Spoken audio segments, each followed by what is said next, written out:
Carathis by Ashley Dioses. Her skin of burnished bronze, so silken to the touch, her hair of blackest midnight, wafting scents of such intoxicating aphrodisiacs, and her enticing eyes of hazel that made weak hearts stir, belonged to the dark sorceress of high Samara. Fools only would court this dark queen whose mouth is Mara.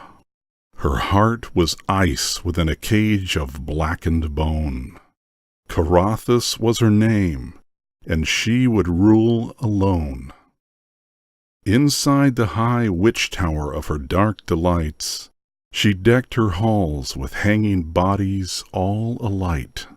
Her floors were red, her followers were all deaf mutes, and mummies who attended to her brews of newts.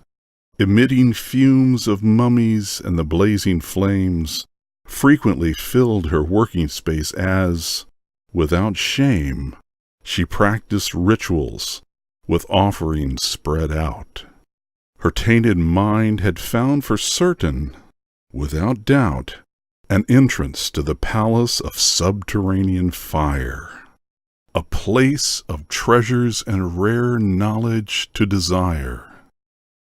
Such sacrifices of serpents and scorpions soon insufficient grew, and fresh new champions were needed to appease her gods of pain and death.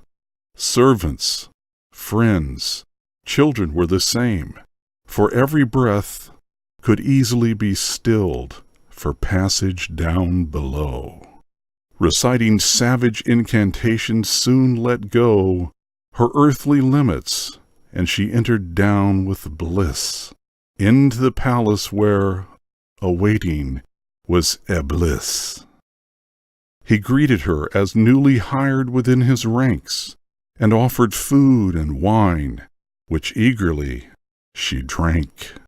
He gave free range of his grand palace, and she soon surveyed every dark corridor.